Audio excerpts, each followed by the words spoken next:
ഹരേ കൃഷ്ണ. ഇനി നമുക്ക് 64-ാമത്തെ ശ്ലോകം നോക്കാം. ദുഃഖദാരിദ്ര്യ ദൗർഭാഗ്യ പാപപ്രക്ഷാളനായ ച കാമക്രോധജയാർത്ഥം ഹി കലൗ ധർമ്മോയമീരിതഃ. ഇനി അടുത്തത് വീണ്ടും ഈ ഭാഗവത ധർമ്മത്തിൻ്റെ മഹാത്മ്യം തന്നെയാണ് ഈ ഒരു ശ്ലോകത്തിൽ പറയുന്നത്.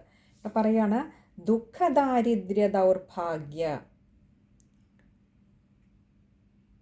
ദുഃഖം, ദാരിദ്ര്യം, ദൗർഭാഗ്യം.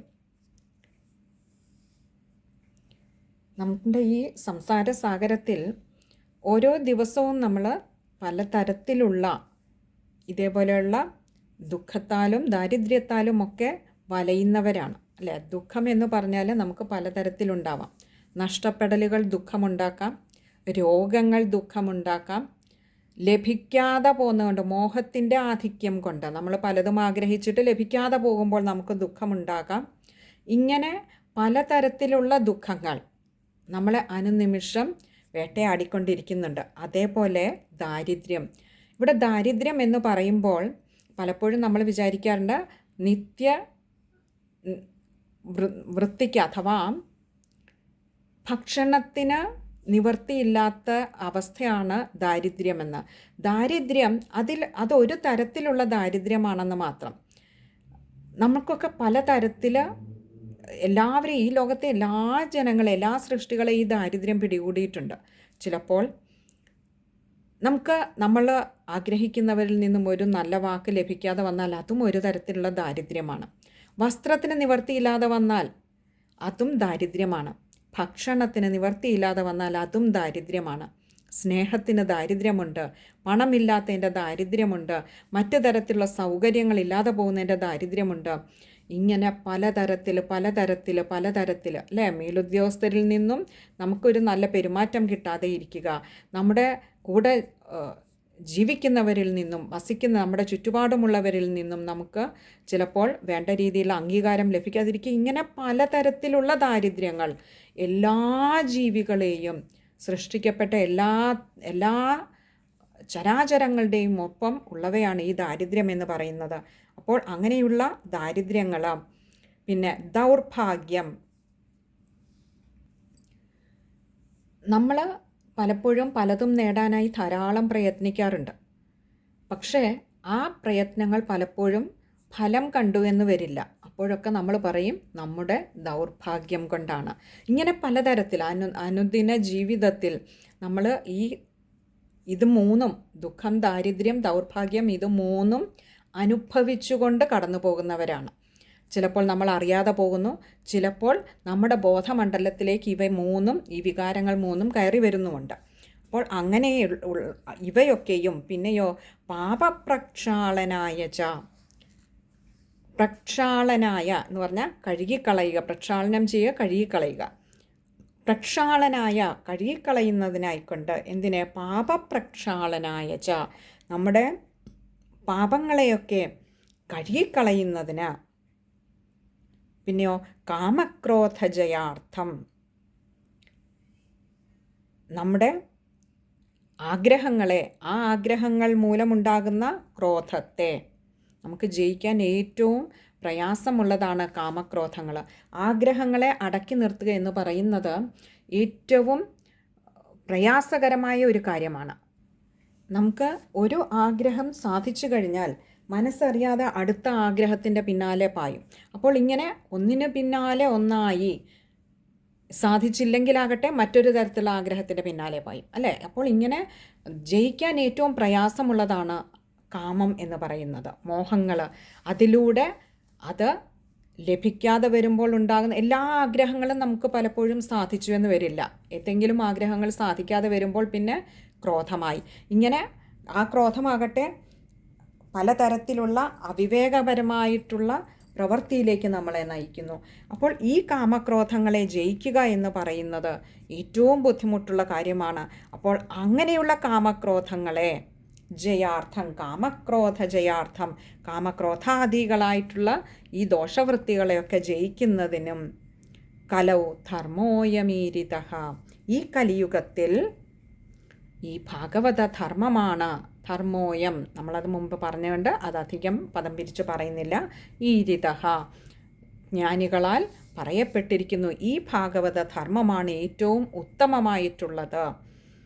മറ്റുള്ള ധർമ്മങ്ങളെയൊക്കെ, മറ്റുള്ള ധർമ്മങ്ങൾ കൊണ്ടൊന്നും, മറ്റുള്ള സാധനകൾ കൊണ്ടൊന്നും ജയിക്കാനാകാത്തതായിട്ടുള്ള കാമക്രോധാദികളെ ജയിക്കുന്നതിന് ഏറ്റവും ഉത്തമമായിട്ടുള്ളതാണ് ഈ ഭാഗവത ധർമ്മം. അത് പരീക്ഷിത് മഹാരാജാവിൻ്റെ കഥ തന്നെ നമുക്ക് ഏറ്റവും നല്ലൊരു ഉദാഹരണമായി തന്നെ എടുക്കാം, അല്ലേ? ഒരു കാമം, വെള്ളം വേണമെന്ന് തോന്നിയ ആ ഒരു ആഗ്രഹത്തിൽ നിന്നും അത് ചോദിച്ച ഉടൻ ലഭിക്കാതെ വന്നപ്പോൾ ഉണ്ടായ ക്രോധം, അതാണ് പരീക്ഷിത് മഹാരാജാവിലേക്ക് ഇങ്ങനെയൊരു ശാപം വന്ന് പതിക്കാനിടയായതെങ്കിൽ അതിൽ നിന്നൊക്കെ മോചനം കൊടുത്തത് ഈ ഭാഗവത ധർമ്മം തന്നെയായിരുന്നു. 7 ദിവസത്തെ ഭാഗവത കഥാശ്രവണം കൊണ്ട് തന്നെ അതിൽ നിന്നൊക്കെ ഒരു മോക്ഷം കൊടുത്തു, മോചനം കൊടുത്തു.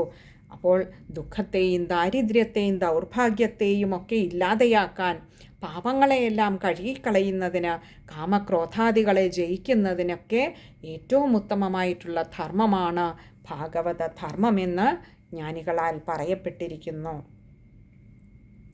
ഇനി നമുക്ക് ആ ശ്ലോകം ഒന്നുകൂടി നോക്കാം.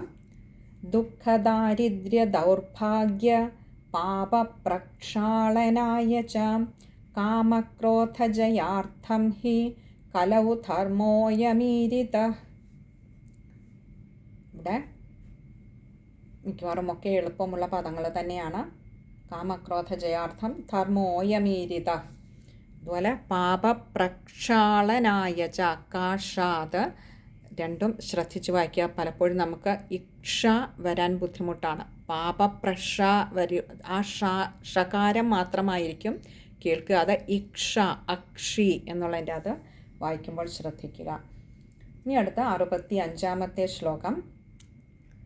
അന്യഥാ വൈഷ്ണവീമായ ദേവൈരപി സുദുസ്ത്യജ കഥം ത്യാജ്യ ഭവേത് പുംഭി സപ്താഹോദഃ പ്രകീർത്തിതഃ. ഇനി ഈ ഒരു ശ്ലോകത്തിൽ ഏതൊരു മാർഗത്തിലൂടെ ഭഗവാനിലേക്ക് എളുപ്പം എത്തിച്ചേരാം, മറ്റുള്ളവർക്ക് സാധിക്കാത്തതായിട്ടുള്ള, ഭഗവത് ഭക്തർക്ക് എളുപ്പം സാധിക്കാൻ കഴിയുന്നതായിട്ടുള്ള ഒരു കാര്യത്തെക്കുറിച്ചാണ് ഈ ഒരു ശ്ലോകത്തിൽ പറയുന്നത്. അന്യഥാ വൈഷ്ണവീമായ.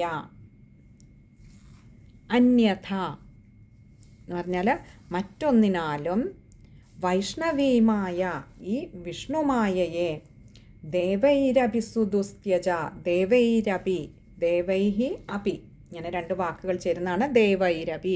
ദേവന്മാരാൽ പോലും സുദുസ്ത്യജ, മറികടക്കാനാകാത്തത്, ഉപേക്ഷിക്കാനാകാത്തത്, ത്യജിക്കാനാവാത്തത്, അഥവാ ദേവന്മാരെ പോലും പിടികൂടുന്ന ഒന്നാണ്. അവരുപോലും ആ വിഷ്ണുമായയുടെ പിടിയിലാണ്. അങ്ങനെയുള്ള ആ വിഷ്ണുമായയെ, ദേവന്മാർക്ക് പോലും കടക്കാൻ കഴിയാത്തതായിട്ടുള്ള, ബുദ്ധിമുട്ടായിട്ടുള്ള ഈ വിഷ്ണുമായയെ കഥം ത്യാജ്യ ഭവേത് പുംഭി. കഥം എന്ന് പറഞ്ഞാൽ എങ്ങനെ, ത്യാജ്യാഭവേത്, ത്യാജ്യാഭവേത് എങ്ങനെ ത്യജിക്കാനാവും എന്ന് പറഞ്ഞാൽ എങ്ങനെ ജയിക്കാനാവും. പുംഭി മനുഷ്യർക്ക്, ഇവിടെ സാധാരണ മനുഷ്യർക്ക്, ദേവന്മാരാൽ പോലും കടക്കാനാവാത്ത, അല്ലെങ്കിൽ മറികടക്കാൻ കഴിയാത്ത, ജയിക്കാൻ കഴിയാത്ത ആ വിഷ്ണുമായയെ എങ്ങനെയാണ് ഒരു സാധാരണക്കാരായിട്ടുള്ള മനുഷ്യർക്ക് കടക്കാൻ കഴിയുന്നത്? പക്ഷെ അവർക്കും കടക്കാൻ കഴിയും. എങ്ങനെ? സപ്താഹോദ പ്രകീർത്തിത. സപ്താഹ അധ, ഇങ്ങനെ 2 വാക്കുകൾ ചേരുന്നതാണ് സപ്താഹോദ. ഈ സപ്താഹോദ എന്ന് പറഞ്ഞാൽ ഈ സപ്താഹശ്രവണം ഒന്നുകൊണ്ട് മാത്രം തന്നെ അതിനെ സാധാരണക്കാരായിട്ടുള്ള മനുഷ്യർക്ക് ഈ വിഷ്ണുമായയെ ജയിക്കാനാവും. എങ്ങനെ ദേവന്മാർക്ക് പോലും ജയിക്കാൻ പ്രയാസമായിട്ടുള്ള ഭഗവാന്റെ ഈ മായയെ ജയിക്കാനാവുമെന്ന് പ്രകീർത്തിതഃ. അതുകൊണ്ട് തന്നെ വളരെ ശ്രേയസ്കരമായിട്ട് ഈ ഭാഗവത ധർമ്മത്തെ കീർത്തിക്കപ്പെടുന്നു. കാരണം സാധാരണക്കാരായ മനുഷ്യർക്ക് എങ്ങനെയാണ്, അവർക്ക് ഈ കലികാലത്തിൽ ജീവിക്കുന്ന അവർക്ക് കലിദോഷത്തിൻ്റെ ഒരു പ്രഭാവത്തിൽ തന്നെയാണ് അവരുമൊക്കെ കഴിയുന്നത്. തന്നെയുമല്ല, ദേവന്മാരെ പോലെ അത്രമാത്രം സാത്വികത കൂടുതലുള്ളവരല്ല സാധാരണക്കാരായ മനുഷ്യർ. എന്നിട്ട് പോലും ഭഗവാനെ ഈ ഭാഗവത ഗ്രന്ഥത്തെ, ഭാഗവത ധർമ്മത്തെ ആശ്രയിക്കുന്നതിലൂടെ, ഭാഗവത ധർമ്മത്തെ സേവിക്കുന്നതിലൂടെ ഭഗവാനെ അവിടുന്ന് നിറഞ്ഞു തുളുമ്പിയിരിക്കുന്ന അവിടുത്തെ ചൈതന്യം ഓരോ വാക്കിലും ഓരോ അക്ഷരത്തിലും നിറഞ്ഞു തുളുമ്പിയിരിക്കുന്ന ഈ ഭാഗവത ഗ്രന്ഥത്തെ സേവ ചെയ്യുന്നതിലൂടെ, ഈ ഭാഗവത ഗ്രന്ഥത്തെ പഠിക്കുന്നതിലൂടെ ആ വിഷ്ണുമായയെയും മറികടക്കാനാവുന്നു. അത് ജ്ഞാനികൾ തന്നെ പറഞ്ഞു വച്ചിരിക്കുന്നു. കാരണം ഭഗവാൻ തന്നെ, നമുക്കറിയാം ഭഗവത്ഗീതയിൽ പറയുന്നുണ്ടല്ലേ, മാം ഏവയേ പ്രപദ്യന്തേ മായാമേതാം തരന്തിതേ. എന്നെ തന്നെ ശരണം പ്രാപിക്കുന്നവർക്ക് എൻ്റെ ഈ മായയാൽ വല്ലാതെ മോഹിതരാകുന്നില്ല, ആ മായാബാധയിൽ നിന്നും മുക്തന്മാരായി ഭവിക്കുന്നു. അല്ലേ, ഒരു മത്സ്യബന്ധനത്തിന് പോകുന്ന ആ ആളുടെ ചുറ്റിനും വീശുന്ന വലയിൽ എപ്രകാരം ആ മത്സ്യബന്ധനത്തിൽ ഏർപ്പെട്ടിരിക്കുന്ന വ്യക്തിയുടെ പാദങ്ങളുടെ ചുവട്ടിൽ അല്ലെങ്കിൽ പാദങ്ങളിൽ എത്തിപ്പെടുന്ന മത്സ്യങ്ങൾ കുടുങ്ങുന്നില്ലയോ? കാരണം ആ വല വിരിച്ചിരിക്കുന്ന തൻ്റെ ചുറ്റിനുമാണ്, തൻ്റെ പാദങ്ങളിൽ ആ വലയ്ക്ക് സ്പർശിക്കാനാവില്ല. അതേപോലെ ഭഗവാന്റെ മായ അങ്ങനെ ഈ പ്രപഞ്ചമാകെ നിറഞ്ഞു നിൽക്കുന്നു. പക്ഷെ ഭഗവാന്റെ പാദങ്ങളിൽ ശരണം പ്രാപിക്കുന്നവരെ ആകട്ടെ ആ മായ ബന്ധിക്കുന്നുമില്ല.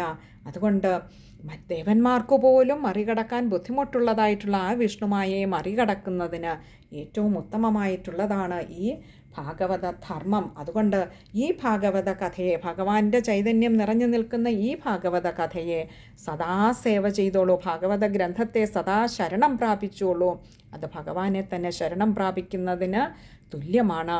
എപ്രകാരമാണോ പരീക്ഷിത് മഹാരാജാവിന് ഈ ഭാഗവത ഗ്രന്ഥത്തെ ശരണം പ്രാപിച്ചതിലൂടെ എല്ലാ മായയിൽ നിന്നും, ഭഗവാന്റെ എല്ലാ മായയിൽ നിന്നും മുക്തി നേടാനായത്, അപ്രകാരം ഭഗവാൻ തൻ്റെ ഭക്തരെയും ആ മോക്ഷപദത്തിലേക്ക് ഈ ഭാഗവത ഗ്രന്ഥത്തിലൂടെ എത്തിക്കുന്നു. ഇനി നമുക്ക് ആ ശ്ലോകം ഒന്നുകൂടി നോക്കാം. അന്യഥാ വൈഷ്ണവീമായ ദേവൈരഭിസുദുസ്ത്യജാം കഥം ത്യാജ്യ ഭവേത് പുംഭി സപ്താഹോദ പ്രകീർത്തിത. ശ്ലോകം വായിക്കുമ്പോൾ ശ്രദ്ധിക്കേണ്ട കാര്യങ്ങൾ: ദേവൈരപി, അവിടെ രായ്ക്ക് അകാരം കൊടുക്കുക, അപിയാണ്. പിന്നെ അടുത്തത് പുംഭി, അവിടെ വിസർഗമുണ്ട്. അതേപോലെ സപ്താഹോദ, അവിടെയും അതേപോലെ പ്രകീർത്തിത, അവിടെയും വിസർഗമുണ്ട്. പകുതി ഹകാരത്തിൽ വായിച്ചു നിർത്താൻ ശ്രദ്ധിക്കുക. ഇനി നമുക്ക് 66-ാമത്തെ ശ്ലോകം. സൂത ഉവാച ഏവം നഗാഹ ശ്രവണോരുധർമ്മേ പ്രകാശ്യമാനേ ഋഷിഭിഃ സഭായാം ആശ്ചര്യമേകം സമഭൂത്തദാനീം തദുച്യതേ സംശൃണു ശൗനകത്വം. ഇവിടെ സൂതൻ കഥ തുടരുകയാണ്. ഇതുവരെ നമ്മൾ കഴിഞ്ഞ കുറേ ശ്ലോകങ്ങൾ കണ്ടതും സൂതൻ കഥ പറയുന്നത് തന്നെയായിരുന്നു അല്ലേ. ഇവിടെ സൂതൻ കഥ തുടരുകയാണ്. ഏവം, ഇപ്രകാരം, നഗാഹശ്രവണോരു ധർമ്മേ,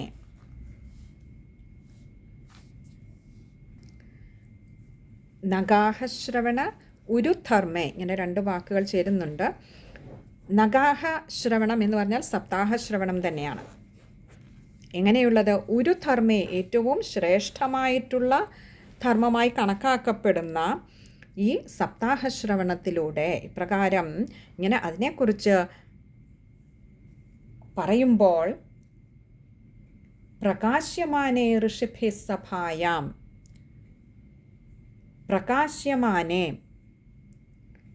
എന്ന് പറഞ്ഞാൽ അവിടെ പ്രകാശിപ്പിക്കപ്പെട്ടപ്പോൾ, അഥവാ ഈ സപ്താഹശ്രവണത്തിൻ്റെ മഹത്വം അവിടെ ഋഷിമാരാൽ പറയപ്പെട്ടപ്പോൾ, ഋഷിമാരാൽ പറയപ്പെട്ടപ്പോൾ, പ്രകാശിപ്പിക്കപ്പെട്ടപ്പോൾ, സഭായാം, ആ സഭയിൽ, ആ ഋഷികളാൽ ആ സഭയിൽ പറയപ്പെട്ടപ്പോൾ, സപ്താഹശ്രവണത്തിൻ്റെ മഹത്വം പറയപ്പെട്ടപ്പോൾ, ആശ്ചര്യമേകം സമഭൂത്തദാനീം, ആശ്ചര്യം ഏകം. ഇങ്ങനെ രണ്ട് വാക്കുകൾ ചേരുന്നതാണ് ആശ്ചര്യമേകം. ഒരു ആശ്ചര്യം. സമഭൂത് തദാനീം. സമഭൂത് തദാനീം. ഇങ്ങനെ രണ്ട് വാക്കുകൾ ചേരുന്നതാണ് സമഭൂത് തദാനീം. സമഭൂത് എന്ന് പറഞ്ഞാൽ ഉണ്ടായി, തദാനീം അപ്പോൾ. അപ്പോൾ ഇങ്ങനെ ഋഷിമാരാൽ ആ സഭയിൽ സപ്താഹശ്രവണത്തിൻ്റെ മഹത്വം ഇങ്ങനെ പറയപ്പെട്ടപ്പോൾ അവിടെ, അല്ലയോ ശൗനക മഹർഷി, അവിടെ ഒരു ആശ്ചര്യമുണ്ടായി എന്ന് സൂതൻ കഥ പറയുകയാണ്. തദുച്യതേ സംശൃണു ശൗനകത്വം. തദുച്യതേ, തത് ഉച്യതേ, അത് ഞാൻ പറയാം. സംശൃണു, കേട്ടാലും, എങ്ങനെ വളരെ ശ്രദ്ധിച്ച് കേട്ടാലും. ശൗനകത്വം, അല്ലയോ ശൗനക മഹർഷി, അങ്ങ് അത് വളരെ ശ്രദ്ധിച്ച് കേട്ടാലും. എന്താണ് ആ സഭയിൽ ഈ ഒരു ഭാഗവത ധർമ്മത്തിൻ്റെ മഹത്വം? നമ്മൾ കഴിഞ്ഞ കുറേ ശ്ലോകങ്ങളിലായിട്ട് അത് തന്നെയാണ് കേട്ടുകൊണ്ടിരുന്നത്. അങ്ങനെ ആ മഹത്വം സഭയിൽ പറഞ്ഞു തുടങ്ങിയപ്പോൾ തന്നെ, ഋഷിമാരാൽ ആ സഭയിൽ പറയപ്പെട്ടപ്പോൾ തന്നെ, ആ നൈമിഷാരണ്യത്തിലെ ആ സഭയിൽ ഒരു അത്ഭുതമുണ്ടായി. അല്ലയോ ശൗനക മഹർഷി, ഞാനത് പറഞ്ഞു തരാം, അങ്ങ് വളരെ ശ്രദ്ധിച്ച് കേട്ടാലും. കാരണം ആ ആശ്ചര്യം എത്രമാത്രം അത്ഭുതകരമായ ഒന്നാണ് അവിടെ നടന്നതെന്ന് ഞാൻ പറയാൻ പോവുകയാണ്, അങ്ങ് ശ്രദ്ധിച്ച് കേട്ടാലും. നമുക്ക് ആ ശ്ലോകം ഒന്നുകൂടി നോക്കാം. സൂത ഉവാചാം ഏവം നഗാഹ ശ്രവണോരുധർമ്മേ പ്രകാശ്യമാനേ ഋഷിഭിः സഭായാം ആശ്ചര്യമേകം സമഭൂത് തദാനീം തദുച്യതേ സംശൃണു ശൗനകത്വം. ഇവിടെ വായിക്കുമ്പോൾ ശ്രദ്ധിക്കേണ്ട കാര്യങ്ങൾ, ഋഷിഭി, അവിടെ ഒരു വിസർഗമുണ്ട്. അതേപോലെ ആശ്ചര്യമേകം, അവിടെ ആശ്ചര്യം ഏകമാണ്, അത് ഏകാരം ശ്രദ്ധിക്കുക. അതുപോലെ സമഭൂത്തദാനീം, ത കൂട്ടക്ഷരം, അത് ശ്രദ്ധിക്കുക. തദുച്യതേ, തദുച്യതേ ഉ, അത്. പിന്നെ തദുച്യതേ സംശൃണു ശൗനകത്വം. സംശൃണു ശ സ, അതേപോലെ തന്നെ അതിൻ്റെ തൊട്ടടുത്ത് ശൗനക, അവിടെയും ശകാരം വരുമ്പോൾ വായിക്കുമ്പോൾ തെറ്റാതെ ഇരിക്കാൻ ശ്രദ്ധിക്കുക. തദുച്യതേ സംശൃണു ശൗനകത്വം. ഇത് ഇത്രയും കാര്യങ്ങളാണ് ആ ഒരു ശ്ലോകം വായിക്കുമ്പോൾ ശ്രദ്ധിക്കേണ്ടതായിട്ടുള്ളത്. ഇനി അടുത്തത് 67-ാമത്തെ ശ്ലോകമാണ്. സൂതൻ വീണ്ടും ഇവിടെ കഥ തുടരുകയാണ്.